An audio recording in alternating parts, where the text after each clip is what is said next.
vamos a hablar con una persona bastante interesante que yo he conocido hace muy poquito en la misión de observación internacional organizada por el Foro de Madrid aquí en México, que es Paola Olivera. Ella es senadora de Colombia, ella pertenece al Centro Democrático y nos va a contar un poquito cómo funciona la política en Colombia, cómo la maneja ella y sobre todo cómo busca llegar a la santidad a través de la política, que en verdad a mí me parece una visión bastante interesante. Así que bienvenida, Paola, al portal.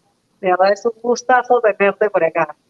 No, muchísimas gracias, Vania, a ti y a todas las personas que nos ven a esta hora, y de verdad que para mí es un honor y fue un gusto cuando tuve la oportunidad de conocerte y compartir en las elecciones en México. Paola, algo dijiste que de hecho a mí me llamó la atención y de hecho con eso quiero empezar para que se relacione el título de esta entrevista, ¿no? O sea, cuando hablaste en el foro organizado por Patria Unida, nuestra amiga Lina Galván, ¿no? Ella, Paola, habló específicamente de cómo su propósito es buscar la santidad a través de la política, que es algo muy atípico. O sea, muy poca gente lo ve así porque ven la política como algo sumamente corrupto, ven la política como algo muy sucio, como algo que ya quizás se ha tergiversado de su misión principal. ¿Puedes desarrollar un poquito esa idea? Sí, la idea originalmente no fue mía, sino que alguna vez estaba compartiendo con quien era anuncio en Colombia. Yo iba como senadora a exponerle un poco la visión que tenía de país, y él me dijo: tú entiendes que la política es un camino de santidad y de martirio.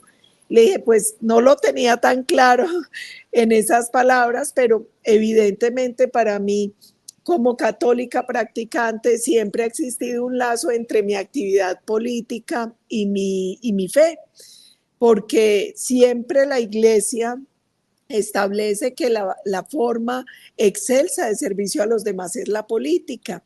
Y de hecho, cuando algunas personas entraban como en cierto conflicto, yo siempre les decía, el conflicto no debe existir, primero porque Dios todo el tiempo nos está hablando de cómo Él quita y pone reyes, de cómo toda la actividad pública tiene que estar enfocada y guiada por las enseñanzas de Dios, por la Biblia. Y a mí me pasaron muchas cosas particulares a lo largo de mi vida. Por ejemplo, mi carrera inicial fue periodismo, y el que era mi profesor de publicidad, yo le dije: profe, recomiéndeme un libro de marketing político, el mejor que usted se haya leído. Y me dijo: la Biblia. ¿La Biblia? Y me dijo: sí, Jesús era un gran activista político y él nos enseñó a hacer política, a armar equipo, a armar células, que teníamos que enviar cartas, que teníamos que hablar a través de parábolas. Entonces yo dije, pues tiene toda la razón, voy a aprender a hacer política leyéndome la Biblia. Y todo ha sido un proceso de conocimiento, de evolución, y siempre llega uno a la misma conclusión, que al final la fe es la guía para el servicio, y ahí se acaban las contradicciones, y ahí tomar decisiones es muy fácil, porque se sabe que el principio básico es la búsqueda del bien común. Esa es la obligación en la política, esa es la obligación desde la fe y desde la práctica católica. Y además, obviamente eso lleva a que en muchos momentos se tengan que tomar decisiones muy difíciles, incluso cuando uno hace política en contextos de violencia, donde tiene que enfrentar grandes estructuras criminales, pues uno de los riesgos también es la propia vida. Pero esos son sacrificios que se asumen con mucha alegría, porque uno sabe que al final ese es un camino de santidad, que es parte como del sacrificio, de la tarea, y, y esa visión de la política como ese camino de santidad y de martirio le hace a uno la vida muy fácil, porque no lo deja perder del camino. Esa es la verdad. Lo primero es la dificultad para entender, analizar y actuar frente a un gobierno que tiene una lógica distinta que no le importa la división de poderes, que no le importa la Constitución, que no le importa la ley, que todos los días busca pelear con alguien y que maneja la política muy desde la afinidad ideológica, que a veces raya incluso en complicidad criminal. Entonces, ese es un primer reto. Un segundo reto es que normalmente este tipo de gobiernos populistas de izquierda desprecian el dato, desprecian la ciencia y la prueba y son muy antitécnicos. Entonces, a la hora de los debates, de los proyectos, una enorme dificultad es uno cómo convence a alguien que todas las decisiones las toma a partir de su radicalismo ideológico, sin pensar en las consecuencias, sin cruzar información, sin cruzar bases de datos. Eso es muy retador.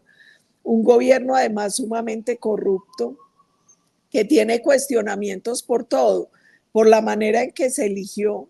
De hecho, hoy la Fiscalía, el Consejo Nacional Electoral y la Comisión de Acusaciones están investigando al presidente por posible financiación indebida, violación de topes de campaña, falsedad procesal y falsedad en documento público.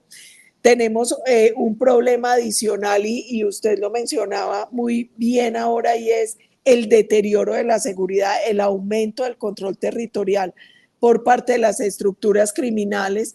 Y esto tiene varias explicaciones. Una primera explicación es que después de la campaña se conoció por declaraciones del hermano de Gustavo Petro que 1 millón de votos que aparecieron en la elección se negociaron en las cárceles con parte de estas estructuras criminales. Es decir, la FARC, el ELN, el Clan del Golfo, la estructura de narcotráfico conocida como la Oficina, estas organizaciones hicieron parte activa de la elección del presidente, y cuando él llega al poder empieza a promover una política de seguridad que se llama seguridad humana y otra que se llama paz total, y la paz total es la negociación con todas las estructuras criminales. Entonces, como tiene abiertos procesos de diálogo y de negociación, estableció lo que él denominó un cese bilateral, que no es nada distinto a que paralizó la fuerza pública. La fuerza pública hoy no puede operar contra la mayoría de estas estructuras criminales,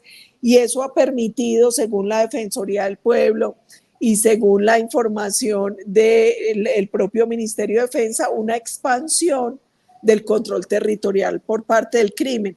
Entonces es muy complejo. Pero bueno, no se derrota al que no se rinde. Finalmente uno aquí sabe que esto va a tener un costo muy alto para el país, para nosotros, pero uno tiene que seguir luchando en la dirección correcta con el reto de desenmascarar todo esto terrible que ellos vienen haciendo por un lado, y por otro lado, entendiendo que los ciudadanos también necesitan que les demos esperanza con soluciones claras a los problemas que tienen. Entonces, todo el tiempo vamos como trabajando en esa doble dirección, haciendo una oposición muy propositiva, muy constructiva, muy argumentada, y tratando también de ofrecer alternativas a lo que presenta el gobierno para que el ciudadano no pierda la esperanza y no pierda como la fe en que vamos a salir de esto. Esto va a pasar también, y de aquí tiene que salir el país transformado y fortalecido. A mí me preocupa que estas juventudes idiotizadas, porque es la verdad, estas juventudes idiotizadas, vayan a seguir estigmatizando a la oposición como si fuera el cuco malévolo, ¿no? Y de repente nos bombardean un poco la tarea de recuperar la democracia y el buen funcionamiento de la política en Colombia, ¿no? Sí, yo creo hay varias cosas. Yo te decía, nosotros tenemos este cuerpo de doctrina, nosotros defendemos la cohesión social, el Estado austero y descentralizado y el diálogo popular. Son 5 pilares. ¿Por qué te hago énfasis en estos últimos? Primero, porque yo creo que el gran problema que tenemos quienes estamos de este lado de la historia, que es el lado correcto, es uno, que nos volvimos vergonzantes de nuestras ideas. Es decir, la izquierda populista fue muy hábil, y cada que nosotros controvertíamos lo que ellos decían, estás polarizando, y muchas veces optamos de manera cobarde por callar, por no dar el debate, por no dar la pelea de las ideas. Entonces, lo primero que tenemos que hacer es tener coraje para defender las cosas en las que creemos y dar el debate. El segundo tema que yo creo que es importante y urgente es necesitamos más diálogo popular. Hay que hablar con la gente, hay que hablar con las comunidades, hay que hablar con los jóvenes. Esto requiere, a nosotros nos decía el presidente Uribe, la política es 80% comunicación. Y en eso, y yo creo en eso, porque lo que tú contabas es una convicción profunda. Uno ve que a veces hay organizaciones, un montón de gente que gasta muchos recursos formando líderes para que lleguen a los gobiernos, pero finalmente si no formamos ciudadanos, pues ellos van a seguir votando por los mismos corruptos, locos, populistas de siempre. Entonces, aquí tiene que ser, finalmente el líder tiene que proyectar su ser y su hacer en sus seguidores. Es decir, gobernar es educar, liderar es educar. Nosotros necesitamos líderes que hablen con la gente, que formen la gente. Y la inflación no perdona a nadie.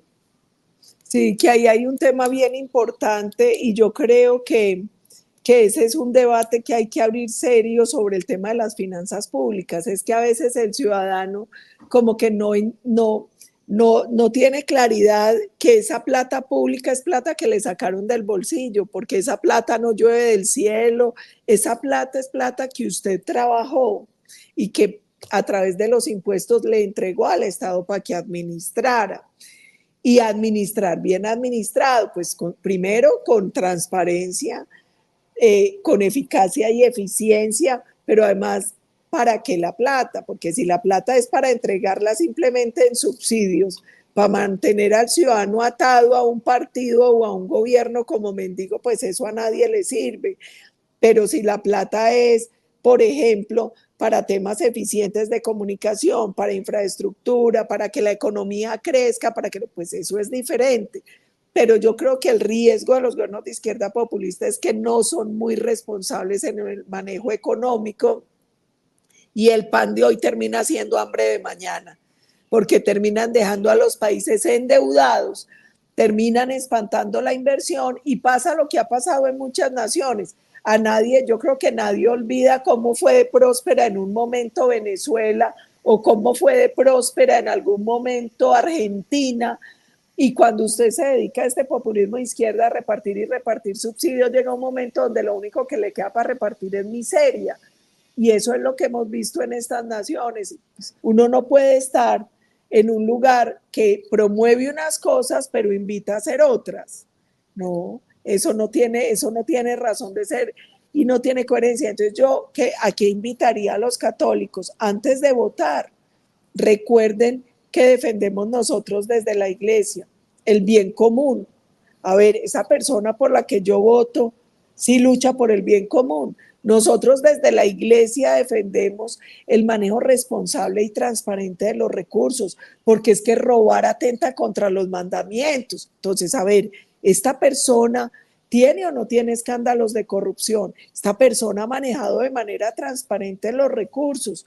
Nosotros desde la iglesia defendemos la vida desde la concepción hasta el último minuto. A ver, esta persona por la que yo voy a votar promueve el aborto, promueve la eutanasia o es una persona pro vida. O sea, hay muchas preguntas. De hecho, nosotros podríamos hacer un checklist porque los católicos tenemos unos principios de vida que son muy claros, que son bíblicos, que están allí y uno debería votar con ese checklist. A ver, de hecho acá en Colombia pasa una cosa súper bonita y es que, por ejemplo, las organizaciones pro vida, cuando hay elecciones, nos invitan a todos los políticos a ver quiénes firmamos unos compromisos con la agenda pro vida.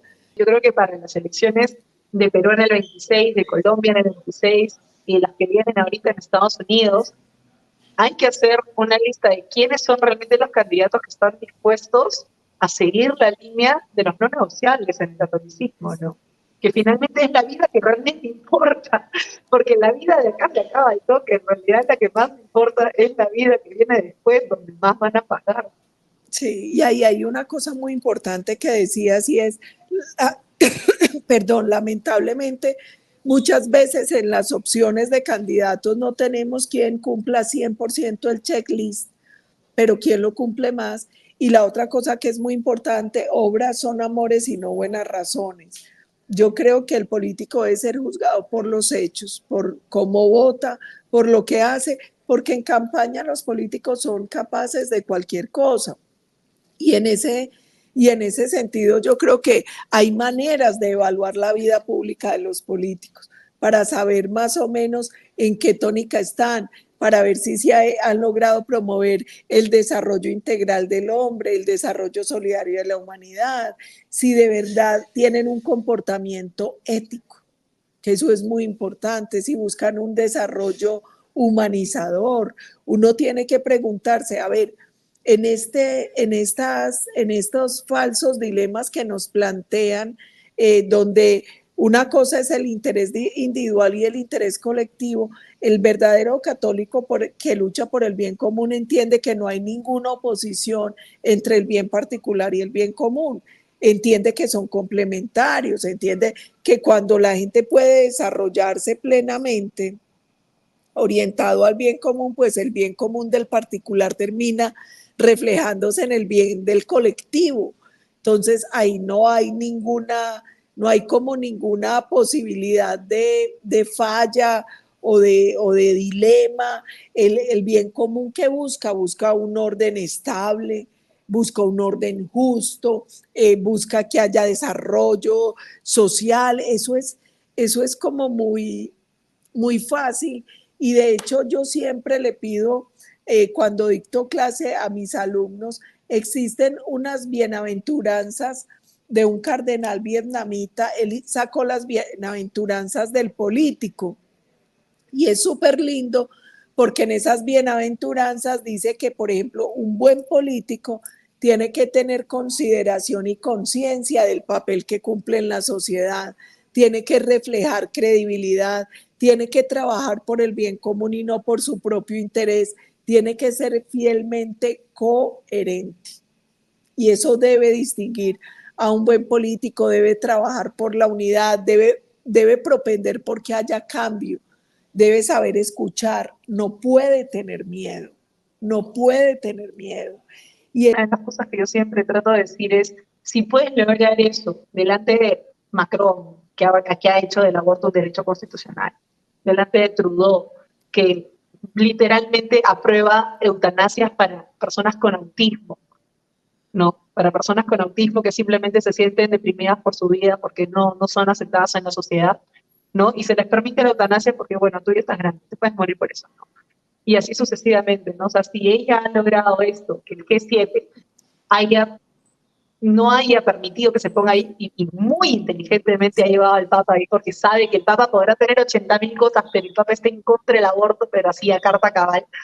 Entonces eso es hacer política consecuente, justamente utilizando la estrategia, utilizando, digamos, la inteligencia política que es necesario para poder hacer esta batalla cultural. Paola, se nos ha acabado el tiempo, te agradezco mucho que muchas hayas gracias. estado este rato con nosotros, espero que regreses porque honestamente creo que ya para las elecciones que vengan vamos a tener que hablar y también en algún momento sí me gustaría profundizar en tu expertise que viene a ser la parte de seguridad, porque ahorita lo que se está viviendo tanto en Colombia como en Estados Unidos es de terror, ¿no? Entonces creo que sí podríamos hablar un poco más de eso y también en México, porque también lo sabes bastante y has asesorado, te vieron en su momento. Entonces, nada, te agradezco mucho, que Dios te No, bendiga muchas y ya gracias, sabes que amén. voto católico siempre a tu casa. Muchas gracias, un abrazo.